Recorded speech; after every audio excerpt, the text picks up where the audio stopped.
Bonjour, bonjour, bienvenue sur le plateau de Batijournal TV. Nous sommes à Batimat, toujours, Batimat 2022. Et avec mes deux invités de ce début d'après-midi, nous allons parler de patrimoine, nous allons parler de centre-ville. Et on va se poser la question de savoir si ce patrimoine, ces centres-villes, sont des moteurs de revitalisation urbaine. Pour en parler avec moi, en face de moi, monsieur Fabien Verdier, bonjour. Perdu. Bonjour. À ma droite, Fabien Verdier, bonjour. Bonjour. Vous êtes le maire de Châteaudun. Et puis vous nous direz tout à l'heure quelle est cette ville, où elle est et ce que vous faites pour lui donner du dynamisme. Vous êtes aussi le président du Grand Châteaudun. Donc en face de moi, cette fois-ci, Étienne Bourdet, bonjour. Bonjour. Étienne, vous êtes directeur de projets innovants à Léonard. Léonard, qu'est-ce que c'est? C'est la plateforme innovation et prospective du groupe Vinci. Qu'est-ce qu'on y fait? Qu'est-ce Bah, qu'on innove? Alors on innove sur tout un tas de sujets en lien avec la ville et son développement, et également dans les territoires, tout ce qui est infrastructure, maîtrise des énergies, tous les métiers du groupe Vinci. Tous les métiers du groupe Vinci. Alors on va commencer, on va se rendre donc un peu au sud de Paris, c'est ça? Expliquez-nous, racontez-nous Châteaudun. Châteaudun, c'est une magnifique ville. C'est une sous-préfecture du sud de l'Eure-et-Loire, à 130 km de Paris, à l'ouest d'Orléans, qui compte un peu plus de 13 000 habitants et 41 000 habitants dans le Grand Châteaudun, avec beaucoup de potentiel. Le Loir, le château, la Légion d'honneur et 58 monuments classés ou inscrits. Dans cette ville. Donc ça veut dire que là, on a un patrimoine fort. Et est-ce que ce patrimoine est, selon vous, un moteur de cette revitalisation urbaine? J'ai envie de dire ça peut l'être. Nous, on est élus depuis juillet 2020 avec mon équipe. Et l'idée, c'est de le transcrire dans cette dynamique-là. En l'éclairant, on a fait Châteaudun en lumière dès qu'on est arrivé avec un budget minimal. En l'animant, en faisant un festival du Loir l'été, Saint-Jean-Plage au pied du château, en nouant des partenariats avec notre château, parce que le Centre des Monuments Nationaux qui le gère, et en faisant vivre en fait le jour, la nuit, tout au long de l'année, ces rues, ces vieilles rues. Et ces magnifiques rues, on a des maisons à colombage, on a la rue Saint-Lubin, vous avez des photos là, prises par nos influenceurs Chloé et Clem. Et l'idée, c'est de le faire vivre. Donc ça peut être un moteur, si on le fait vivre, si on l'anime, si on l'éclaire. Si on le fait vivre, c'est un moteur. Oui. Avant d'aller plus loin, si je dis, pas Châteaudun, hein, si je dis patrimoine, centre-ville, revitalisation urbaine, qu'est-ce que ça évoque pour vous? Je pense bien sûr, comme vous venez de le mentionner, au patrimoine architectural, ça c'est certain. Hein. Depuis la loi de 77, la loi sur l'architecture, le patrimoine architectural est d'intérêt commun et public. Mais je pense qu'il y a aussi d'autres formes d'héritage en ville. Et les petites rues des petites villes, des villes moyennes, des grandes villes, en fait, on hérite de ça aujourd'hui. Et il y a tout un tas de questions qui émergent sur leur transformation, sur leur avenir. Donc moi, je suis persuadé que la revitalisation passera également par ces pièces urbaines. Voilà, par ces petites rues, donc on va en parler tout à l'heure, hein, c'est ce que vous appelez la rue commune. Ce qui est très intéressant, c'est que vous ne vous intéressez pas aux artères principales, hein, ni aux artères commerçantes, vous vous intéressez à la rue qu'on peut trouver dans une grande ville comme Paris, mais aussi comme dans une petite ville comme Châteaudun, peut-être pas au centre-ville où il y a tout le patrimoine. Je reviens chez vous, ça passe par quoi de revitaliser ce centre-ville avec ce patrimoine? On a vu que vous organisiez, vous faisiez des fêtes, que vous avez demandé à des influenceurs de travailler sur le sujet. Le but, c'est quoi? C'est de faire revenir du monde dans la ville? C'est de la rendre attractive? Oui, vous avez raison, c'est de faire venir des touristes. On a, par exemple, sur notre camping de 100 places, on a mis Camping Car Park en gestionnaire. C'est le plus grand réseau d'Europe avec 520 000 abonnés. En faisant venir, par exemple, Julien Cohen qui nous rachète un des bâtiments, un des 58, l'Hôtel Dieu. Il va faire la 4e ou 5e maison des brocanteurs de France.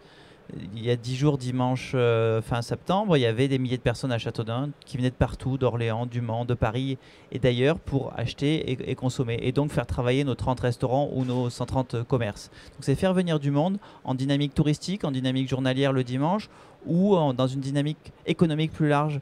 On essaie d'accueillir aussi des promoteurs, des investisseurs qui vont demain générer de nouveaux T2, T3, T4, des habitants dans Châteaudun, dans le Grand Châteaudun, qui eux-mêmes irrigueront la vieille ville en allant manger au restaurant, en allant chez un glacier qui va se créer, un salon de thé ou autre.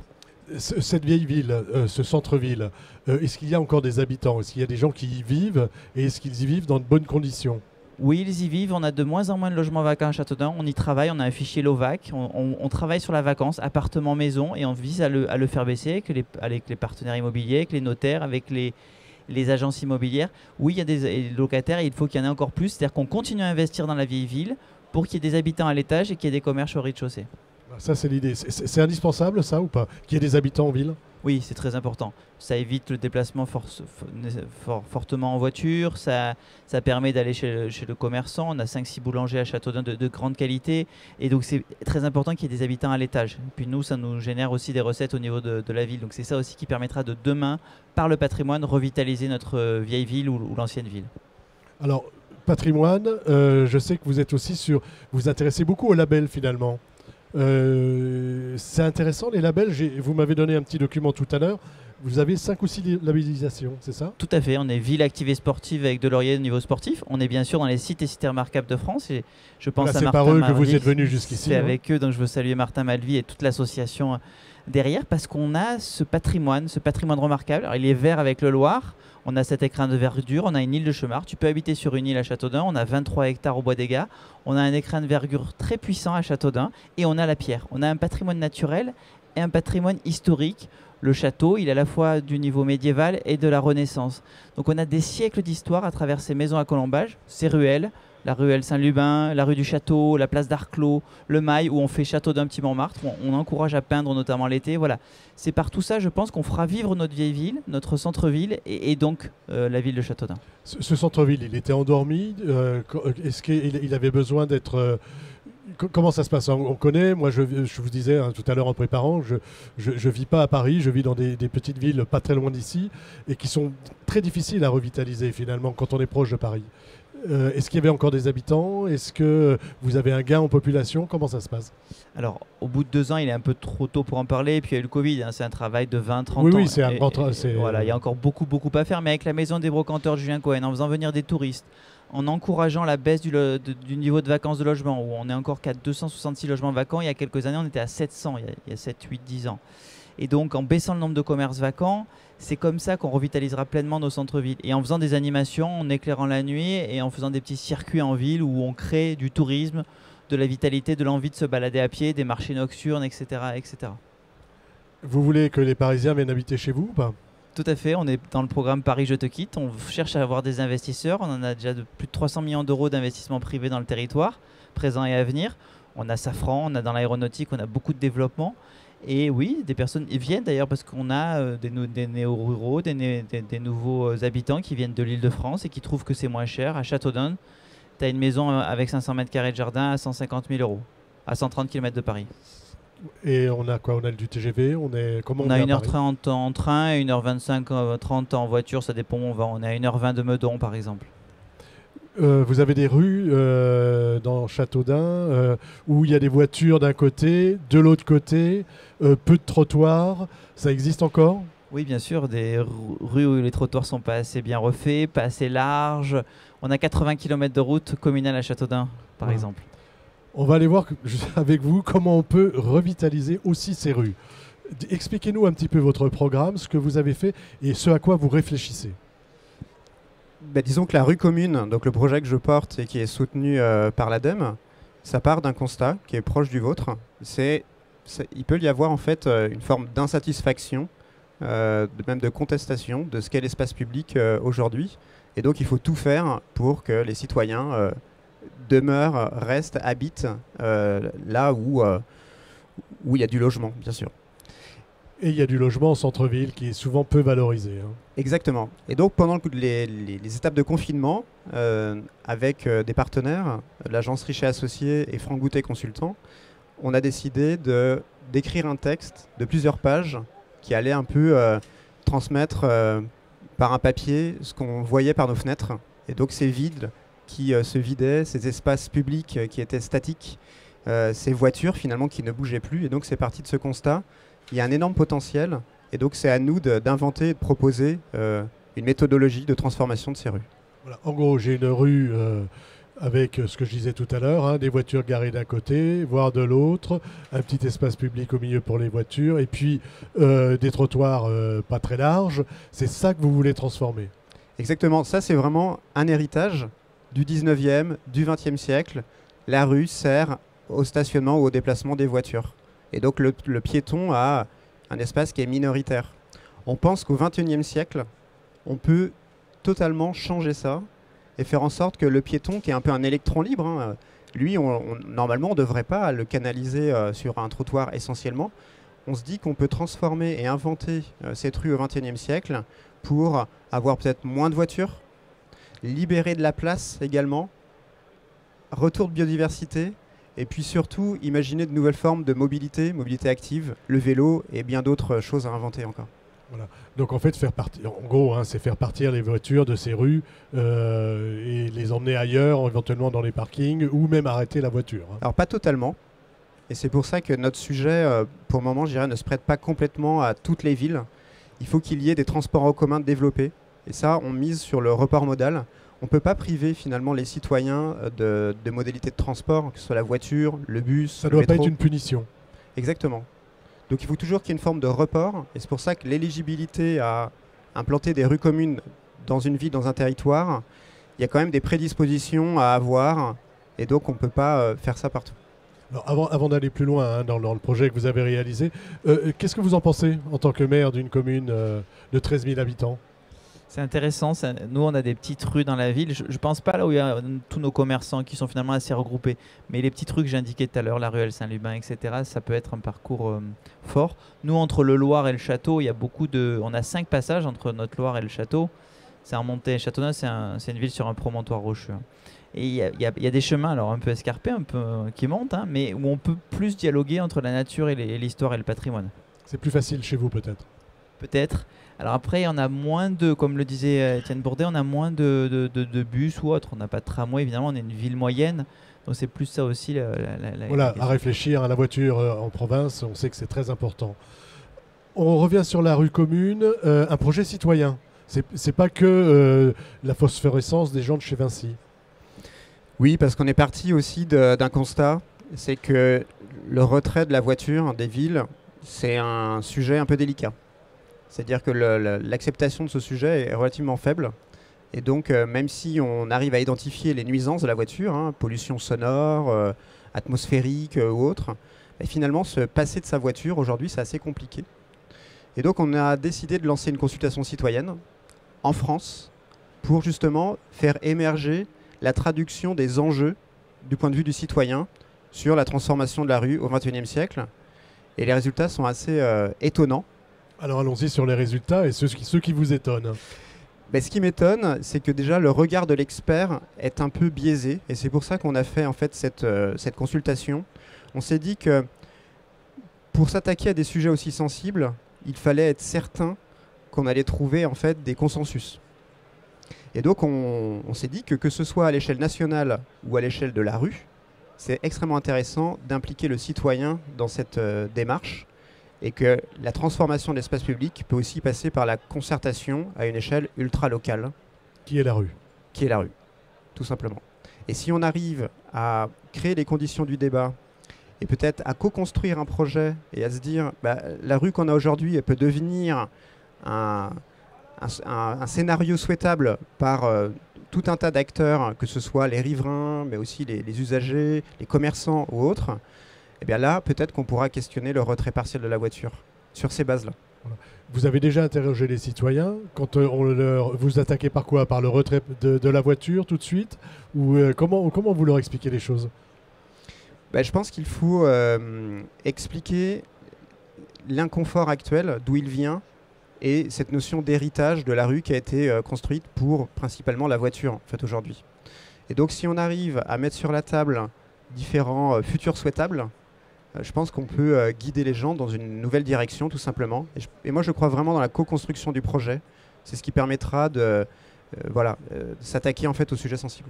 Parce que ce n'est pas qu'un projet, hein. C'est un projet qui a vocation à être transformé. Hein. Ce n'est pas qu'un projet d'étude. Tout à fait. Aujourd'hui, on travaille sur un guide méthodologique. Donc justement, comment engager de tels projets à l'échelle de la rue ? Quels sont les acteurs à mobiliser ? Donc c'est simplement un guide. Aujourd'hui, on n'a pas de réponse clé en main. Une rue commune, ça ressemble à ça. En fait, il faut l'imaginer. Et je pense que chaque réponse doit être contextualisée, implantée dans un territoire. Voilà. Sur cet aspect-là, est-ce que ça vous intéresse ? Et puis, une autre chose, est-ce que les citoyens, vos citoyens, sont impliqués dans les projets qui portent sur le patrimoine et sur la revitalisation du centre-ville ? Alors, je trouve l'initiative intéressante. On fait beaucoup de visites de quartier. On a la 25e sur 32 dans notre ville. Et je leur disais aux citoyens, je disais, mais dans la rue, par exemple, Laurentine Proust à Châteaudun, mais fédérez-vous, parlez-vous et dites ce que vous voulez tous ensemble, collectivement, pour la rue. Ça pouvait, en termes de mobilité, en termes de stationnement de véhicules, ou en termes de partage d'informations. Donc, je trouve que c'est intéressant cette co-construction. Sur le patrimoine, on essaie de passer en site patrimonial remarquable. Et donc de ne plus être nécessairement dans un cône où tu as un monument classé, 500 mètres autour, tu ne fais pas ce que tu veux. Et d'ailleurs, il faut qu'on encourage avec l'ABF à pouvoir plus facilement rénover ses volets, sa façade, je vous le disais tout à l'heure avant. C'est pas toujours facile avec les ABF. Voilà, c'est pas toujours évident et c'est comme ça qu'on sous-investit dans des villes patrimoniales. Et c'est aussi ça la condition du dynamisme du centre-ville avec le patrimoine. C'est pas un musée, c'est pas qu'un musée. Voilà, il faut qu'on investisse. À un moment donné, il faut rénover. Pourquoi pas avoir des belles maisons bleues, vertes, enfin en articulation comme on le voit dans certaines villes et ça fait joli avoir du cachet, en recherche du cachet avec le mobilier urbain, avec les bancs, etc., etc. Nous, on va passer en SPR, site patrimoine remarquable. Alors, c'est un sujet porté avec le Grand Châteaudun, etc., et qui passe dans une commission nationale. Et on a essayé d'intéresser les citoyens, de faire une réunion publique. Alors, mais par contre, ils étaient peu nombreux, 20 ou 30 étaient présents. Donc, c'est peut-être aussi, par moi, comme c'est très technique, en tout cas nos sujets à nous, laisser un peu parfois les limites de l'exercice, de la co-construction. Voilà, c'est ça. C'est pas toujours facile d'y aller et il y a assez peu de monde. Pourtant, on avait fait une grande communication dans les sucettes, les abribus, etc., digital, la radio, la presse locale. Et malgré tout, il y a peu de personnes qui viennent sur ces sujets-là. Comment vous avez fait pour sélectionner les citoyens qui sont venus parler avec vous de la rue commune ? Il n'y a pas eu de sélection. Une sélection ? Non, on passe par les réseaux sociaux. On leur pose une question. Et ils répondent tout simplement, et ils viennent aussi soumettre des idées. Donc on a eu plus de 25 000 participants en 2 mois. On a eu plus de 200 000 votes et 780 propositions d'action. Ça fait beaucoup 780, je ne vais pas vous en demander 780. Mais qu'est-ce qu'ils proposent par exemple ? C'est ce qui vous a marqué, les choses étonnantes ou les choses faisables tout de suite ? Alors ce qui est assez étonnant, c'est que dans les thématiques qui ressortent de la consultation, en fait, lorsqu'on prend la somme de les problématiques de mobilité et les problématiques de retour de la biodiversité, gestion de l'eau à l'échelle de la rue, végétaliser, avoir de la fraîcheur, c'est un tiers des propositions en fait qui émergent. Donc on voit bien que l'inconfort en fait, il est vraiment autour de ces problématiques. Voilà. Végétaliser, enlever les voitures. Il faut libérer de la place, pour végétaliser. C'est un prérequis et c'est pour ça qu'on voulait s'attaquer véritablement à ce sujet, savoir si le citoyen, déjà d'une part, était prêt à se séparer de sa voiture. Ce n'est pas le cas. C'est-à-dire qu'on a autant de citoyens qui disent oui que de citoyens qui disent non. Et surtout dans les contreparties, ça c'était le regard de l'expert et on s'est un peu trompé, c'est qu'on était persuadé que si on remplaçait une voiture par 2 arbres, c'était acceptable. C'était gagné. Pas du tout en fait. On se rend compte que finalement c'est pas suffisant. Donc il faut aller plus loin dans la co-conception du projet et c'est ce qu'on envisage de faire. Voilà. On préfère encore aujourd'hui avoir des voitures tout de suite là plutôt qu'un peu de végétalisation. Mais c'est aussi un état d'esprit qui va évoluer. Je pense que l'été qu'on vient de passer en ville, pour certains, va beaucoup aider à réfléchir sur ces questions. On arrive un petit peu au terme de notre échange. À Châteaudun, j'ai failli dire Châteaulin, à Châteaudun, est-ce qu'on végétalise ? Oui, on a fait... Mais bon, vous êtes déjà privilégié, hein, d'après on ce que j'ai a compris. beaucoup d'espaces de verdure, des dizaines d'hectares à Châteaudun, le Loir, je vous le disais. On plante des arbres avec mon élu à la transition écologique, on a même mis des abeilles, on fait des pots de miel. Enfin voilà, on essaie d'être vraiment dans cette transition écologique. On a mis des bornes de recharge électrique. Voilà, il y a beaucoup de vélos. On a Alltrix aussi comme entreprise, c'est le siège social. Alltrix, vous savez, c'est le vélo running outdoor. Premier magasin de vélo de France est à Châteaudun. Voilà, donc on est très dans cette transition écologique. J'ai envie de dire un peu douce parce que nous, c'est notre première préoccupation, c'est d'abord développer aussi l'emploi et le dynamisme industriel. Voilà, il faut arriver à concilier l'ensemble. Oui. Parce que vous avez aussi racheté l'aérodrome, si j'ai bien compris. Voilà, même gratuitement, l'État, c'était une ancienne base aérienne, il nous l'a cédé, on a 400 hectares, on a déjà un aéroclub et puis on va développer des activités bord de piste, des activités liées à l'aéronautique, sur la maintenance d'avions, etc., etc. Une petite conclusion sur la rue commune. Je crois que vous allez bientôt nous présenter le projet. Où est-ce qu'on pourra le retrouver et comment, moi, élu, maître d'ouvrage, maître d'œuvre, enfin, comment je peux, citoyen, comment je peux m'en emparer ? Alors oui, en fait, on arrive dans un moment décisif. C'est-à-dire qu'au bout de 12 mois de travail soutenu par l'ADEME, on organise un événement pour présenter les résultats de la consultation citoyenne. Je vous ai délivré quelques tendances, mais il y a quand même beaucoup plus de contenu. Et on va expliquer également comment, en partant de ces résultats, on construit un guide méthodologique à destination des élus. Comment s'emparer de ce sujet, comment faire des diagnostics aussi de son territoire sans dépenser énormément d'argent, et comment partir en fait sur des projets opérationnels en identifiant les bonnes rues, les bonnes actions, les bons relais de proximité. On présente tout ça le 21 octobre, donc à Léonard. Dans le 12e arrondissement. Exactement. Superbe endroit. Très beau, et vous pouvez aussi vous inscrire en ligne, suivre l'événement. Il y a un site internet www.ruecommune.com. Voilà, c'est gratuit, et rendez-vous donc le vendredi 21 octobre à 9h.